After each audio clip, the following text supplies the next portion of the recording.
outfit. Ladies and gentlemen, it's time to face Brewers House Party.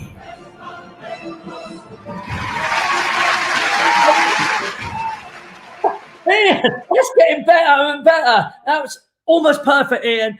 Welcome to Brewers House Party. Thank you for joining us. It's another day. It's sunny day as well today, so make the most of it if we can. I've had a long walk and I'm looking for a bike. That's my plan today. My wife has decided that I hate walking so much. Let's start biking. Now, who we got on today?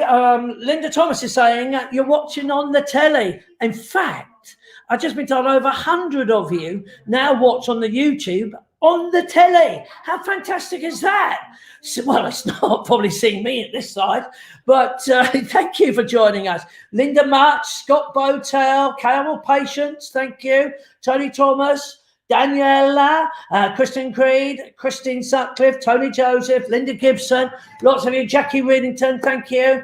All of you for coming and joining us on Brewers House Party. Today, we are going to meet, once again, Chalenge Jeff, because you've said some words. Obviously, it's with Star Wars in mind, because it is the 4th of May, and I keep getting mentions of May the 4th be with you. I mean, everybody's been saying it to me, but that's where the words have come from. We've got Chalenge Jeff, and of course, we're going to meet Craig Hawarth, who, in fact, is all about tennis. And I'm going to talk to him about tennis. You're going to say, why would he know tennis? He does know tennis. He's like my expert on all tennis things. And we'll find out more about it, because Wimbledon will be coming up very soon. There's no Wimbledon. But we went there last year, thanks to Craig. So let's have a quick wave. Jacko's not in, I don't believe yet. But look, there's Craig and there's Jeff. Try not. Jeff, can you hear me, Jeff? I can now. Yeah, you're good. Craig, can you hear me? Yes, thanks, Mark. I'm looking forward to you, Craig, and to you, Jeff. In fact, Jeff, you can stay on if you like. You stay on, Jeff. Hello. So people have been sending words, Jeff, so I hope you've got your pen ready. Yeah, go on, type in. Say, Jeff, this, to me, I'm actually looking, I think it's going to be a 35-minute show today. Oh, thanks. Maybe tomorrow then. Yeah, no pressure, and it could be very embarrassing if you haven't done this. So look, people send me lots. Hi, Phil Cavell, been saying that. Hi, Hannah's here. Hi to everyone. Rebecca, well done to you. She says hi, babe. She always says hi, babe. Lynn Ange, glad you're here, Lynn, because it was cruel yesterday. And it's so cruel. Someone was very rude to Lynn Ange yesterday. Said to her, not great, Lynn. Half-term report. You could do better. I'm not saying that's what happened to poor old Lynn. And she had some difficult questions when I re-looked at them. But changing that, Ian Jacko's coming back for saying those. Now, the words are Skywalker. Yeah. Are you putting it down? Obviously, because obviously Star Wars. Galaxy. Are you printing it? Typing it. Orangutan. Orangutan. Orangutan. Forensic. Someone likes my R's. Yeah. Wookie, which yeah. is Chewbacca. Wookie. Supersonic. Yeah. Potters. Star Wars. That's 2 words. What? No, that's another one. Thank you, Jane. May the 4th be with you too, Jane Benson Tobbit. Star Wars, did I say fatigue? That was the last one. Fatigue. Fatigue. Difficult word. That's 8. Now, 9. That's only 9. Well, what have you missed then? Star Wars? Got that? Potters? Yeah. Fatigue? Yeah. Pelican. What about Pelican? No. Got it now. Well, do you want to take Potters out and put Nutella? Someone just threw up Abigail Nutella, which is a better word. You can cheat with Potters, can't you? Now, right. Jeff the Poet is on, and Victoria's saying, love it. Isn't it nice when people love you, Jeff? Oh, that's better. Now, just drop myself. Now, can I ask you? I don't know if you've got on your pad. You've got your book of poems with you. Yeah, I got my people book. might not know that in the past, before we challenged Jeff, he used to come and just tell us a poem, and probably the most popular one, I think. I mean, you had some funny ones and you had serious ones, which was quite didn't expect that to be that serious, but it was about your family when they had, how important your family is to you. But Public Toilet was one of my favourites. Yes. So I know you might be looking there, and I thought, well, look, let's just hear you do one of your poems so people appreciate this. Isn't it making this one up? He's made it up deliberately and talking about a subject, and this is yours. Now, are you all right? Are you ready? I'm ready. Okay. I wrote this, funny enough, in the toilets at Potter's. Yeah. I hope not, Jeff, because I did. Well, oh, well, that's great. Anyway, I'm going to shut up so everyone can hear your poem of public toilets. Right. Are you ready? Yes, we are. You're walking alone and pick your seat. Your trousers down around your feet. You prepare yourself for what's to come. You feel the twitching of your bum. But just as you're about to fart to signify this is the start, the door hinge creaks, someone arrives and takes a seat in cubicle 5. You can't go now, that's for sure. You'll hear your splash sitting next door. So you sit dead still, try not to giggle, as you hear next door starting to wriggle.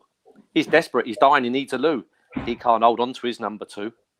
First a fart, then a plop, as his Richard III had to drop. You stay composed, although you want to leave. You wipe beads of sweat on your shirt sleeve. You're praying hard that he's nearly done. He's nearly through, so he can wipe his bum and get out the loo. Please hurry up, don't do no more, or I'll laugh out loud, that's for sure. The toilet roll twitches, at last he's done. You loosen the muscles in your bum. You take a deep breath and then sigh out loud, because you can't poo in front of a crowd. But he hasn't gone. He's still drying his hands. You try muffling the plops with some coughing sounds. But disaster strikes, as you let out a fart that registers 5 on the Richter chart. You can't stop now, it's far too hard. Your bum collapses like a house of cards. The smell's amazing, you start to choke. It's like fighting through a cloud of smoke. You hold your breath and wipe real quick. You've got to get out, it's just too thick. Get out fast before someone else comes in. They can't know it's you that did this thing. Safety looms as you open the door, but the smell's got out. There's people dead on the floor. I think we have had about 20 people just turn it off, Jeff, because you forget. Yeah, Jeff, that was it was a shock when you did that, and we said oh my God, but it was a very true statement. Jeff, you've got probably 30 odd minutes now because 5 laps has gone with you doing your poem. Right, okay, so, I'll get on with it. Okay, mate. So come back to you later. Let me have a look. So, sorry, late, Lynn Hawker, Claire Gibson, Lynn Hawker's Rhubarb. See you, give me words now. Thank you, Jackie Reddington, Mark Barnes, Christine, 100 Lines, Lynn, Janet Murphy. See, I love you people just have a chat to each other, don't you? You know who's on. It's like this little family. We all get together and you start chatting to each other. And Jacko Jackson is in the building. Hopefully, Jacko, I had told everybody at the beginning that, quite honestly, you was completely, well, people said out of order, giving poor Lynn Ange, all the way in Ireland, a little stick by saying it wasn't great. And on your half-term report, you could do better. So I thought it was difficult questions when I looked at it. And so we will bring bring Jacko back to have his own questions and see how you get on, because he said we've changed the rules a little bit and he wants a better go. So, ladies and gentlemen, we have got some birthdays. We've got Jake, I can't even read, Jake Ward, who his partner, Leah's having a baby. They've only got 4 weeks to go, and it's his birthday today. So take a deep breath. Those 4 weeks, you've had 8 months, so these last 4 weeks will fly by. June Welch, a big happy birthday to you. Vivian Sullivan, 56. Tom Redmond, a big happy birthday to you. And, of course, my mother-in-law is watching. And my mother-in-law, I'm dying to get on, but she's so difficult to actually turn on the laptop or the iPad. But she sits on her window, outside the window, and the grandchildren, they come in and start waving.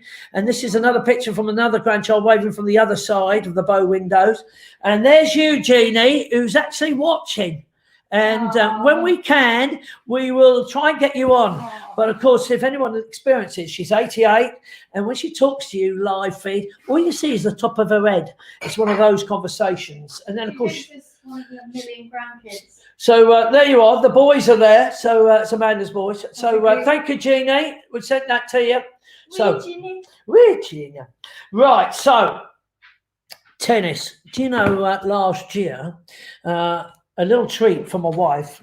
Was it was her 50th birthday, and I said, and I've always been asking this one fella who I know is into tennis and is into the All England board, and I don't know exactly what it is, but he goes to Wimbledon every year. And I sent a message about one treat, Craig. Just give me one treat. Known you for a long time. The family's been coming to Potters for a long time, and lo and behold, the tickets arrived. And I'm going to ask Mike, I don't know if you got the picture of us here, have a look at this. Look, that's Craig on the left, but look, that's my wife. Look, we're at Wimbledon. That's my point. Look at that. And we were lucky enough to see, was it Federer? I think it was. And he nearly lost. But that's Craig with me as well. And so we're going to meet Craig, everyone. Let's meet Craig. How are you? Craig, thank you. You are, well, obviously a tennis coach, obviously, and you're working at this moment, or not working because obviously lockdown, but you work at Corby. Yeah, we live at the tennis centre as well, Mark. It's the whole thing. Yeah, I've visited you once. I know. I don't think we ever recovered. No. Well, because I wanted food, and you wasn't expecting to serve people food at a tennis centre, but I begged you and managed to do it. But Craig, you've got a fantastic family. Been coming to Potters, I think, almost as long as me being at Potters, haven't you? Juliet, Jack, children. Yeah. I remember your dad, Jack, and Pat loved their tennis. Used to always be playing tennis all the time, and I cheated a little bit because I knew how good you was. Because what they didn't know that when did you first start playing tennis? Oh, I was about 8. Started at 8. So, yeah. And when did you get any good? I mean, when I say good, because you did actually get pretty decent standard, didn't you? Yeah. I'm not saying you wasn't never an Andy Murray, Craig. Let's face it. But not many are. No, or Tim Edman, but you still had, what level, what time of year, how old was you? That's what I'm trying to get at when you started I played for Great Britain from the age of 12 till I was about 19. Fantastic. And then coached for Great Britain for about another 9 years after that. Most of the top kids. Actually coached Tim Hemmon for a little while took him away on trips and things.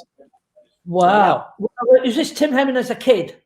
Yeah. I mean, how old was Tim Edman? When was he? Did he have natural talent again? Was this kid that you went, oh, it's going to be good? No, you obviously you could see he was good, but he wasn't outstanding as a 14-year-old. It wasn't until he turned 18 that he started to break away. But yeah, he never won anything though, did he, Tim? He was top 10 in the world for quite a few years. He's handled his racket. Yes. Well, yeah. Because we only want Wimbledon, don't we? That's Indeed. what we want to see. A British man, English man, anyone. Of course, Andy Murray, who, as you know, is Scottish, but suddenly he was British when he won Wimbledon, and we all supported him. Yeah. And when he lost, he's back being Scottish, and that's how I look at it. Literally. I don't think you'd expect anything different. Of course, he wouldn't. And so, had you ever won a tournament? Oh, I think. Was you any good? I won the Irish Open, the men's Irish Open. Wow. In 82. Did you beat anyone we knew? No. All of their Davis Cup. They had their own Davis Cup team, and I beat all of them. But it was great. It was a great trip. This was quite unusual for a tennis tournament, but you didn't start playing till about 4 o'clock at night, and you'd play men's singles, men's doubles, mixed doubles, and then party through the evening, and we had, and the Irish, they know how to party. 2 weeks solid of it, mate, and it was just the best fun 2-week tournament ever. And you won it, which makes it even more. But was it because the Irish were drunk? I think, to be fair, we all were. I'm sure. Yeah. But how old was you then, Craig? 18. Oh, fantastic! What a great experience! And it was lovely. So, did you ever think you was going to be a top player? I mean, you always say, yeah. That was my plan. Yeah, I mean, I virtually played full-time tennis from the age of 14.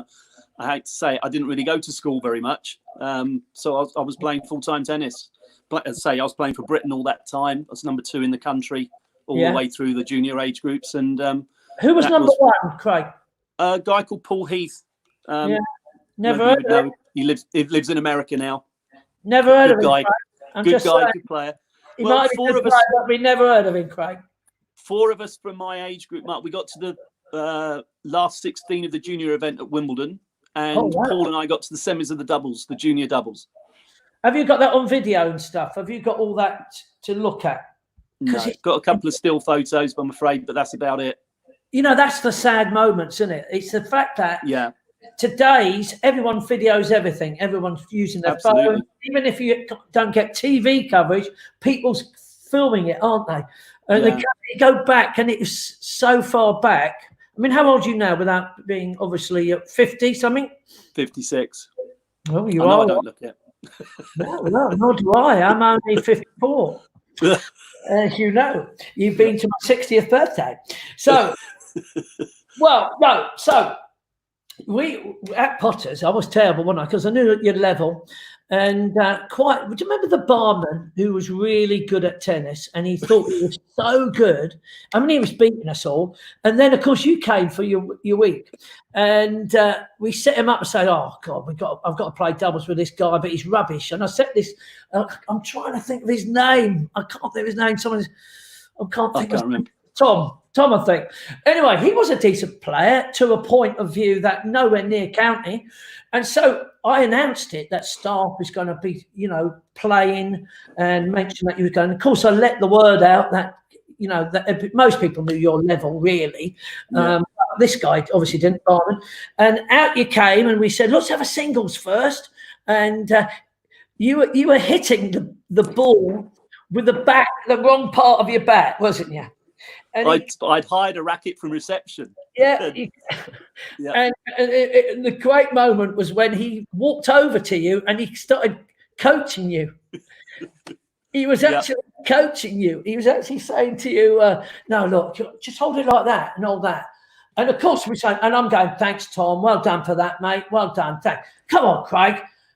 Back it up, mate. Back it up. So anyway, you let him win the first game. You just let him serve out, and then he never won a point. In fact, I don't think he even returned a shot after that. And it was his face, and slowly, you hit a ball. He went, "Oh, that's it, well done." And he was saying, "Well done to you." And we all cheered, and you had about 50, 60 people around the tennis courts cheering this on. And of course, lo and behold, we went on to win 6-1, and we were all crying. And he crumbled, and he realised that he'd been totally set up. But it was a good stitch up. It was one of the best. Now, also, of course, I've got a picture. Have you? I don't know if you'll be able to see it. It's a bit grainy. Oh, up. Yeah, keep it there then. Who's that? You? That was that match. Oh, was it? It's me and I've got the baseball boots on, black socks, and a higher racket out of reception. Oh, honestly, it was a classic time. And as you know, every year that you used to come, I used to pre-plan a doubles match, and always had you as my partner. And I never lost, obviously. I mean, I used to stand over the net. Yes, Laura Greengrass. Me, yes, you cheat no tennis, never. Very facetious, Laura. But I used to play her dad, Rob Greengrass. Actually, he used to come and I'm sure he had one of our double matches. So we had a lot of fun. I used to poach on the net and just let you do all the running around, all the hitting. I used to hit the one ball and cheer if I got a point. In fact, I probably still would have lost you more points than anybody else. We had some fun with those times. Well, I just remembered you were brilliant at always finding somebody to make up the four, because it was usually my old dad was the opposition, and then you'd find some other idiot who was probably slightly worse than you or just about the same level, so that you knew you were going to claim me as soon as we walked on court. Yeah. So you knew you were going to win every time. I know. Until we got to a point where I started to get old and my son starts playing national level tennis, and you dumped me. You dumped me for him, didn't you? Well, you have to say, you have to be a winner, Craig. And your son, I mean, he went to America and he was playing some fantastic tennis as well. Yeah. So he was so good. So it was like, no, I'm not playing with you, Craig. Don't be silly. I'm a winner. I'm not. And of course, your son was flying around the court. We've had truly some fab days and some fun with your family. Now, what I was going to ask you. Yeah. So Britain today's who's our best players? If it was Wimbledon, which was coming on, Wimbledon that was supposed to happen, who would have been saying, "Come on, let's root for someone"? I mean, who could we? Dan Evans, I keep thinking, but it's. Yeah, I think this year he probably would be one of our favourites, certainly. To get through. He likes the grass, and his backhand slice is really effective. So, and he's just starting to break into the top 50 again, which has been a good effort. Because he had a year out and he had some problems and came back strong. Problems? Are we being politically correct there, or did he just have a little social drugs problem? It was just a small slip up, I think. Yeah, wow. It cost him a year. Very costly. Yeah, what a time, because he was really playing well. Yeah. And what about Carl Edmund? Isn't he up there on the level? Carl's had a tough year, to be honest. He was starting to break through. He got seeded at the Australian, at the Open over there. But no, he's had a tough year with some injuries and coming back. And he hasn't really managed to get a run together. So he's still, needs a bit more time. Yeah. Yeah. Hopefully, he's got such a huge forehand. It's a massive weapon. And hopefully he can get his head sorted as well and be free of injuries like Andy for a little while and come back strong. Yeah. And is Andy ever coming back? I mean, he had real serious back injury, didn't he? I mean, so did you. That's what your what I would have said, your tennis career, was it an accident? No, I had a stress fractured spine through serving. I was tall, I was 6'2" at sort of 12, 13. So I had a huge, big serve, and that back then caused a fractured spine. And you're right, that was the end of me playing. And I've had to have my hip resurfaced exactly the same as Andy's done. Oh, wow. So I know how tough it is, but if anyone can come back from that, mate, it'll be him. I think he was really close to it just recently, and this enforced layoff may just give him time to get a bit of extra rehab going on it and get it sorted again. Yeah, but well, we hope so, because he's the only one that's ever won us anything properly, isn't he? Yeah, and for a long time. He's just been unfortunate that he's had some of the greatest players in the world, Nadal, Federer, Djokovic. I mean, crikey. I mean, and then that's what I was one of the questions I was going to ask you. Who do you ever rate it as the best player ever, like the all-round, best player in the world? I mean, do you know that everyone says Rod Laver, and I tried to look at Rod Laver, and I think, well, I've watched his games, and it just isn't today's games, is it? No, it's not, and that's why it's not possible to really compare it, Mark, is it? No. But at the end of the day, Rod Laver is the only player who's ever won the men's Grand Slam twice. And only one player has ever won it once before, and he's won it twice. But then Federer's a massively strong argument as well, isn't he? Oh, crikey! I mean, we would all rally round Federer, wouldn't we? And I think so. We were lucky to watch Federer. I mean, that. I mean, we came to see it thanks to you, of course. And of course, what I say to you, I mean, I don't ever thinking like trying to ring you up now to get tickets. I can see it happening. There's only about, watch out, there's about 400, 500 people that come on and watch this, Craig. So so that will happen. But you are part of the All England board? Well, the LTA board, so that's our governing body. I'm on their board, and this year I've just got invited onto a new committee that's runs the championships. So it's partly made up of All England board members and LTA board members. So that's been really fun. It's been really interesting and exciting.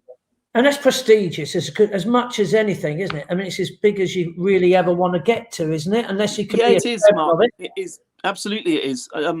It's something I've always dreamed of getting involved with. It's the voluntary position, but I can't get any higher in the sport really than getting on this committee. So I'm loving it. Well, no, we had a fantastic day, and you spoilt us. I have to say, you spoilt us because it was Claire's birthday. So we did thank you about that. And pleasure. And of course, I recognise the fact that it was a one-off special, and it's only for the elite of the elite. And but you never know. You never know. We might say one day when I'm 70, it could be that. Who knows what's happening by that time? Yeah. But with a bit of luck, we might be. You know where I am. Yes, funny enough. Funny enough, I do. So you've travelled lots of countries, probably watching matches. What would you say is Wimbledon the elite of the elite, the best of the best? For me, it's the standout tournament in the calendar. They try very hard to make it as special as the Masters in the golf world, and and when you start getting under the skin and you can see the detail that's involved, it is just amazing. I mean, even to be honest, Mark, even with the virus situation, they were expecting that this might happen months and months ago. I mean, before I'd even knew that it was out there, they were already thinking about it, and planning for what eventuality it might take. Yeah, well, obviously some people were in the know before all of us. But thanks for confirming that. There's no conspiracy here, Craig. There's no conspiracy with it. No. What would you say? I'm going to just say thank you again, but what would you say your best match you've ever seen? Shall I tell you? Best match I've ever seen? I mean, have you got sort of something you say, I was so privileged to watch that match? It wasn't the best tennis, but I was at the Olympic final when Andy won the Olympics. That was great. That was fantastic excitement for us, wasn't it? Oh, yeah, absolutely. And without a shadow of a doubt, Mark, it was us winning the Davis Cup. I was there in Belgium for the final. And that's fantastic atmosphere, isn't it? I mean, it is. People don't realise what the atmosphere is like at the Davis Cup, especially when we're winning. When we had we had such a great team with Murray and one of them, didn't we? So yeah, and that was an amazing experience. It was in a warehouse. It was only, I think it seated about 10 to 12,000, something about 12,000. And so the roof was quite low. The noise was just amazing. And so obviously the atmosphere was phenomenal the whole weekend. It was great. So that was definitely my favourite watching experience. No, I'm glad. It's a pleasure talking to you, Craig. Thank you. Your family, well, we've known your family. Just quickly, Jack is now in London. He gave up tennis. Well, he's training to be a lawyer. He's nearly finished his exams. He's just got another couple of months to go, and then he starts for 2 years. He's doing really well, and his American girlfriend's over living with him. Elena's with him, so that's nice. They've obviously both been a few times to Potters, and Paige is working for the police, and she's still with Tom that you've met as well. Yeah. So we literally did follow you there from St Clair. From Walnut. Yeah, I know. Yeah, and been coming most years since, and as me saying thank you to you last year, taking you to Wimbledon was just a thank you for all the fantastic times you've given my family and the pleasure that you've given us. And you nearly broke my blooming neck. So I'm not even paying you to say this, am I? No, you're not. Not this time. You nearly broke my neck one year. You dropped my sister on the back of me on the first night, Saturday night, and I couldn't move for the whole week till we got back, and I had it cracked. Thanks for that. Yeah, but as you say, Craig, today, if it was happening today, you would have been suing me. It's just the world. I've got a picture of it happening. See? And you've always had a grudge about that, Craig. Now you pick it up. Give all my love to all the family. It's a pleasure talking to you, and we hope to see you again back at Potters sooner than later. Usually August bank holiday, wasn't it? We used to. We were booked in May, but I think we're going to try and move that back to later in the year now. But you will definitely see us, Mark. Lovely to see you. Come on up to Juliet, who's probably sitting right there or somewhere behind you. All your family, and of course your mum, Pat. Bless her. Give her a big Mark. hug. Take care then, Craig Hawarth. Thank you for joining us. I don't know enough about tennis, and but I do just typical what an experience he gave us. So with that in mind, I'm going to try and see if Skypie. I'm going to see if Skypie's in, because I don't think Jeff's not back yet, is he? The pressure's really on. No Jeff yet.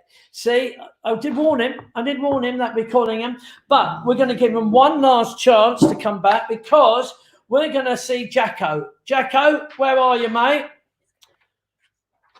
Hello, mate. How you doing? Jack, great to see you. How was the run? Was you enjoy it? Are you okay? Yeah, not too bad, mate. I did half marathon 2 weeks ago. It's pretty tough going.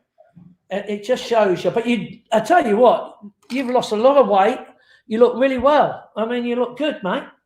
Thanks. That's very nice of you to say so. I've lost, what is it now? 4 stone. Yeah, wow. Because I used to, again, you see, I never showed any mercy. I used to always tease you, didn't I? I mean, in fact, no one gets away with it. And we've known you for a long time, as again with your family. Now, let's face it, you was the very first person to come on, and then you complained, never stopped complaining that I changed the rules. Well, I've not seen luck like that ever. You've never seen luck like that, Jacko. And then, of course, what happened? You kept always popping in at the end. You're just seeing if anybody was really good, and you loved hearing Claire Gibson to see how bad she was. And then the truth is, I don't know if anyone is ever going to be worse than Claire Gibson. And then perhaps Lynn Ange was going that way for a while, but I looked at the questions; they were a lot more difficult than the children. I thought that wasn't wasn't good. And then how cruel you was, Jack. Yeah, I know. You suddenly, and people send the messages like they do. I mean, crikey, didn't David Patience get a lot of messages yesterday? I mean, I found it hilarious looking back at it and just seeing what people are saying, because David went into this pitch of not non-stop talking, as you know, I could be like that. And David Patience is now text to say, I can hear okay today. Thank you, Dave. But we had a lot of fun listening to you. Now, did someone say about men? I should have mentioned women to Craig, so I'll take that back. Obviously, only men play tennis. Lynn Orca, and Craig is there. I'll bring him back to point that out, because I could only think, Craig, sorry, Jacko, that's right. A very good point there. I actually wrote Conter down, and then I realised I never brought up the women. And thank you for Lynn Orca, just to throw that in. Just hang about, Jacko, a minute. Is there any? That's all right. I thought you were going to bring back Sue Barker. Yeah, might need to. That's how I did coach Sue Barker for a year. See? She's lovely. She was glamour, though, wasn't she? She was a glamour puss as well, wasn't she? Pretty girl, wasn't she? Lovely. Yeah, and was this before Juliet? Yes. Thanks for the question, though. Yes, I will put it in. So, are we got? Well, the question is, ladies' tennis. Is it? Why is it not as good? Is it just muscle power? What is it? I'm not sure that we can say it's not as good, Mark. Yeah, go on. It's only me saying it. You would say it, because you're. I've been really fortunate that I've got to go and watch our Federation Cup team the last couple of matches that they've played, and the girls are putting in some really good stuff. And I think in the next year or two, I think that our ladies will really move up the rankings a lot. We've got a really good bunch there with your Katie Swan and Harriet Dart and Joe and people like that. So it's a good bunch of ladies coming up. I hope so, because Conter's a bit of a she's an Australian, really, isn't she? She's been here a long time. She was very young when she moved over. She's Australian, isn't she? She's just like, when she wins, start winning, going, I don't feel the same. But anyway, Craig, appreciate that for just quickly popping up. And would you say Virginia Wade was our best ever? I'm talking about, what we've had, past and present. Virginia Well, won. she's our most recent winner, isn't she? Yeah. So, So possibly, but I like Sue. I had a real soft spot for Sue. of course she Sue did. won the French Open. Yes, of course she did. And it's funny that Juliet is probably kicking you at this moment, and we can't. She will be later, I expect. She will be. All right. Craig, was that Sue Barker in that tennis photo? That's she'll be coming back. Which tennis photo? Oh, the tennis salty photo. one with the skirt hitched up. Well, no. No, okay, Craig, thanks so much popping back. I should have taken it. That's very true. Lynn Hawker, I'm proud of you there to bring me that because it was on my list. I was going to talk about it. So thank you for popping back. So now listen, Jacko. Yeah. We looked at the comments and we felt that Lynn Ange was especially looking forward to this. And I'd like to say that these questions are based a little bit on, because of Lynn Ange's in Ireland, I said, let's think of what we can. And so let's see how you get on, because you know this is charity, don't you? Yeah, mate. Why did I feel this was coming? No, you shouldn't have just had a little. You did have a bit of a pop at Lynn Ange. So with a little bit of help, of course, a little bit of help of Lynn, we said, we're stuck. We can't think of a lot. So it's a Brewer Stitch Up. £5 for every one you get wrong.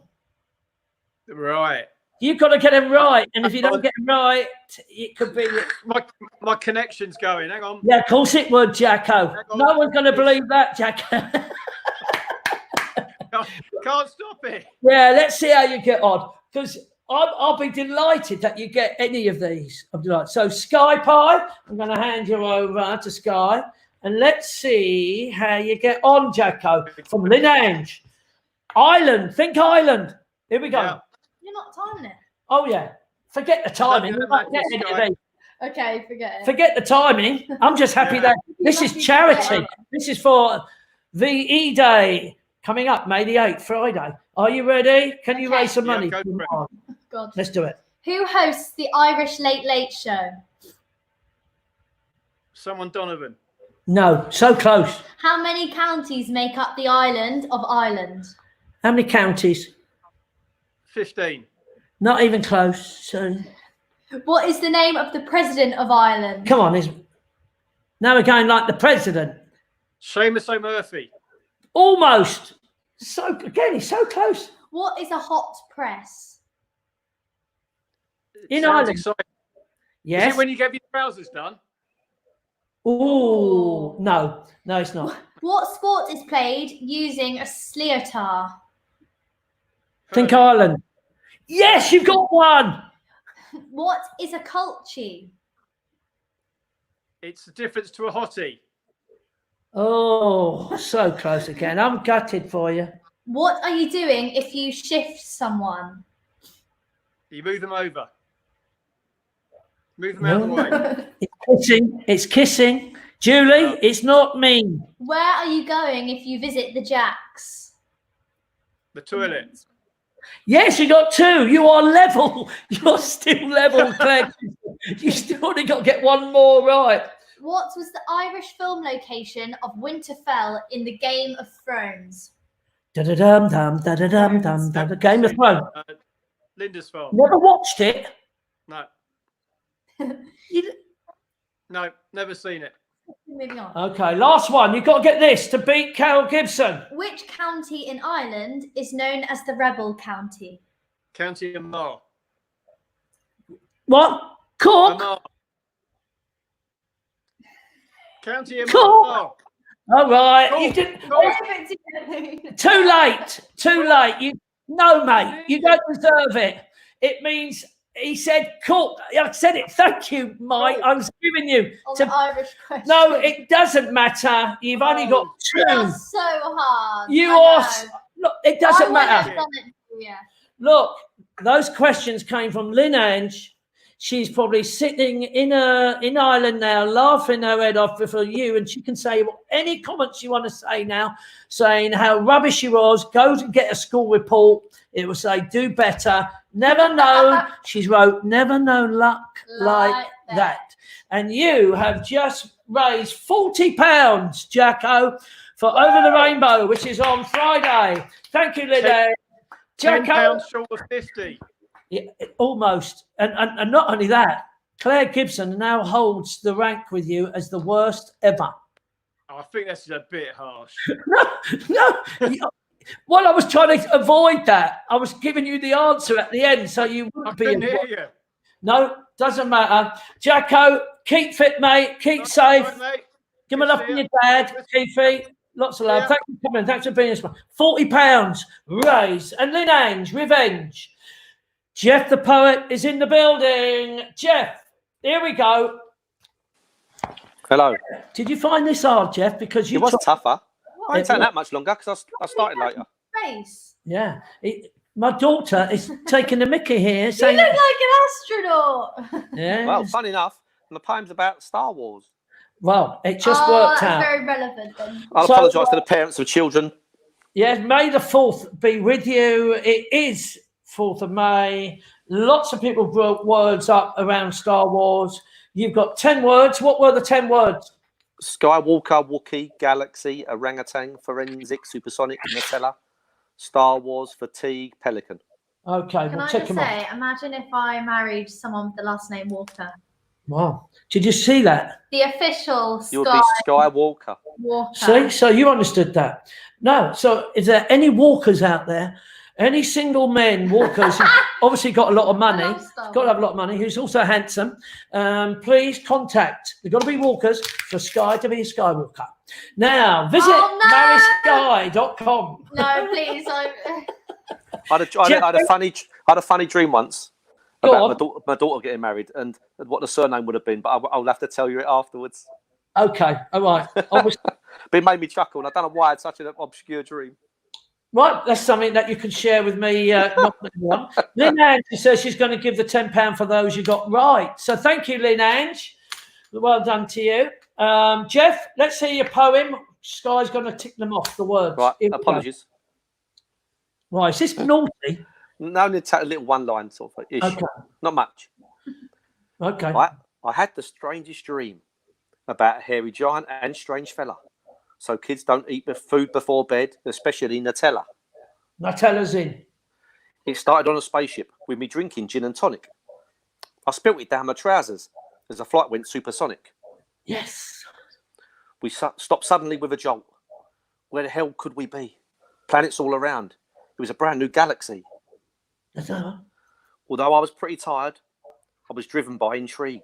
I had no time to rest, no time to feel fatigue. Yes.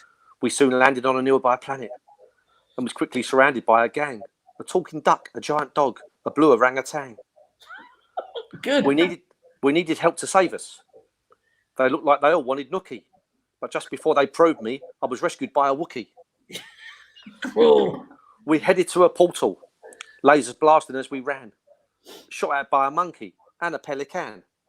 Oh. They checked me over for injuries and poked me with a stick. Pulled my ears and picked my nose. Not really forensic. Oh, that's... Forensic is tough. Then the stranger entered. He wasn't much of a talker. All he kept on saying was, I am Luke Skywalker. They took me to a bar full of tarts and whores. I can't tell you what happened, but I really like Star Wars.